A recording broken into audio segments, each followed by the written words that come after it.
Bismillahirrahmanirrahim. Assalamualaikum warahmatullahi wabarakatuh. Waalaikumsalam warahmatullahi wabarakatuh. Allahu Akbar. Allahu Akbar. Allahu Akbar. Allahu Akbar. Allahu Akbar. Ya, kawan-kawan semua, bapak-bapak, ibu-ibu sekalian, kita sekarang sedang berada di depan gedung Komisi Pemilihan Umum. Kenapa kita datang ke sini? Karena kita percaya dengan KPU. Benar nggak? Karena kita percaya dengan KPU. Karena kita percaya dengan KPU. Kita percaya KPU curang. Betul. Kita percaya KPU curang. Jadi kita datang ke sini untuk mengingatkan bahwa negeri ini dalam bahaya. Betul. Kawan-kawan semua, ibu-ibu dan bapak-bapak sekalian, KPU itu orang yang saya kenal. Sudah puluhan tahun saya kenal Hasyim Asy'ari. Tetapi saya sangat kecewa dengan sikapnya hari ini.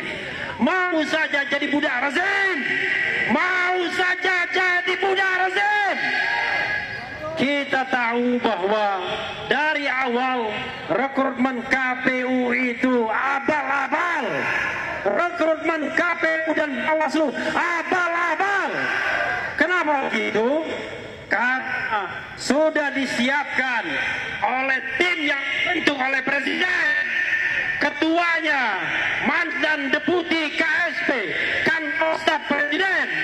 Anggota-anggotanya orang dekat Presiden semuanya. Betul.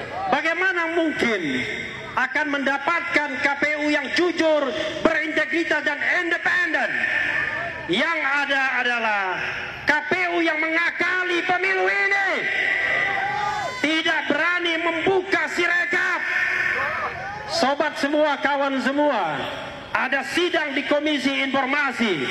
KPU tidak berani datang untuk menjelaskan soal real count, untuk menjelaskan soal sirekap dan lain sebagainya. Kenapa begitu? Saya mulai satu-satu ya. Sirekap itu benar alat bantu. Sirekap itu hanya alat bantu. Sirekap hanya alat bantu, tapi alat bantu kecurangan.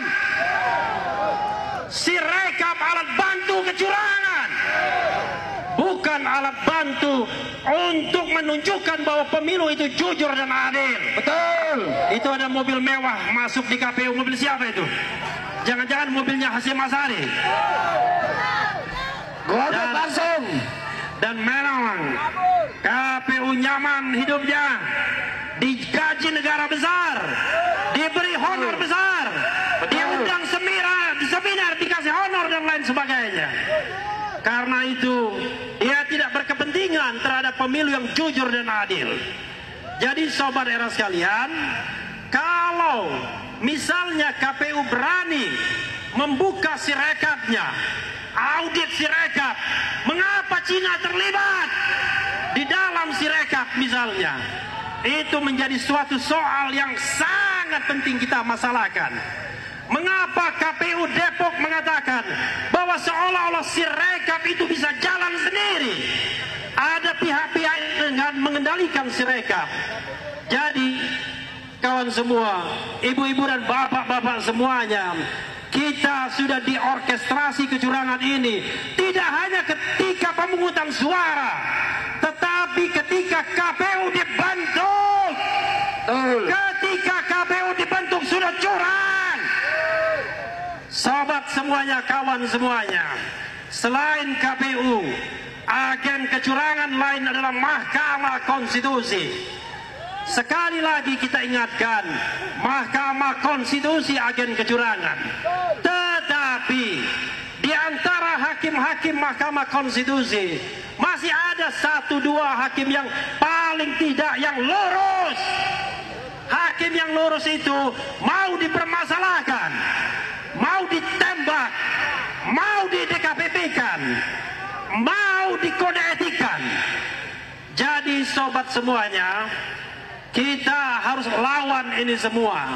Betul. Karena kecurangan, karena keculasan, karena ketidakberesan, karena ketidakadilan, ini sudah by design, sudah direncanakan terlebih dahulu.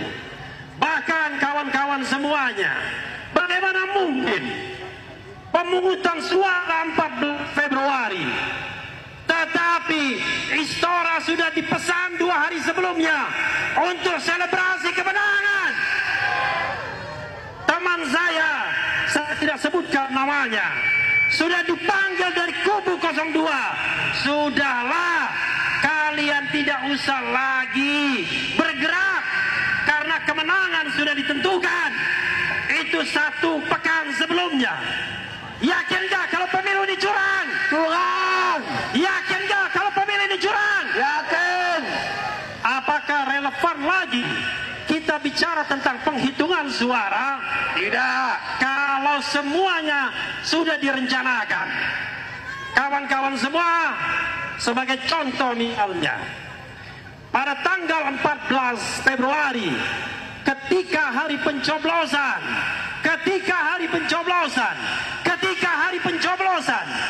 hanya beberapa jam, 1-2 jam setelah penghitungan suara, langsung diketahui hasil pemilu.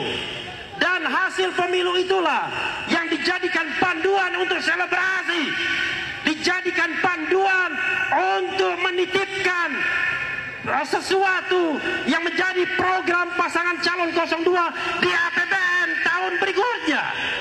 Maka ini sangat menganehkan. Bahkan Presiden Jokowi konon kabarnya sudah menitipkan 4 nama untuk masukkan kabinet 02. Mereka ini jangan-jangan membantu dalam kecurangan tersebut. Betul. Dengan segala hormat kepada bapak-bapak polisi yang menjaga kita di depan, 4 pejabat tersebut yang dititipkan, saya dengar 1. Sekretaris Negara Pratikno. Betul. 2. Menteri BUMN Erick Thohir.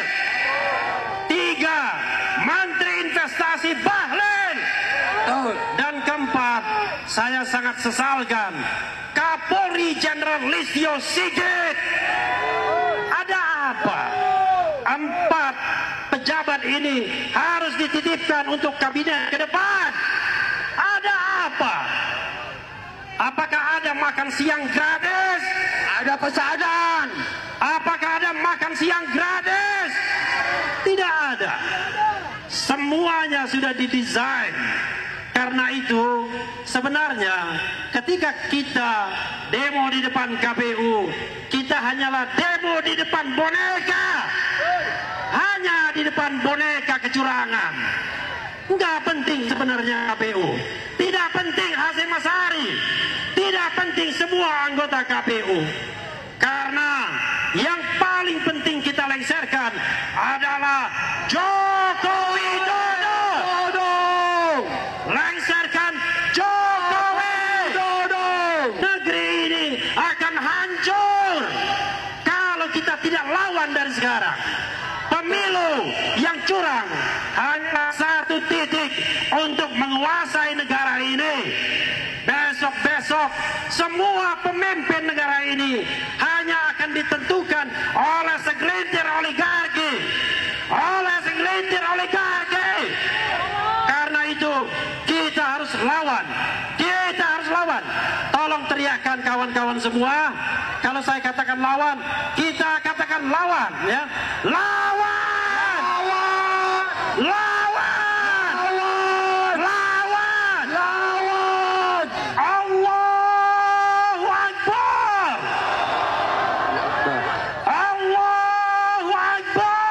Allahu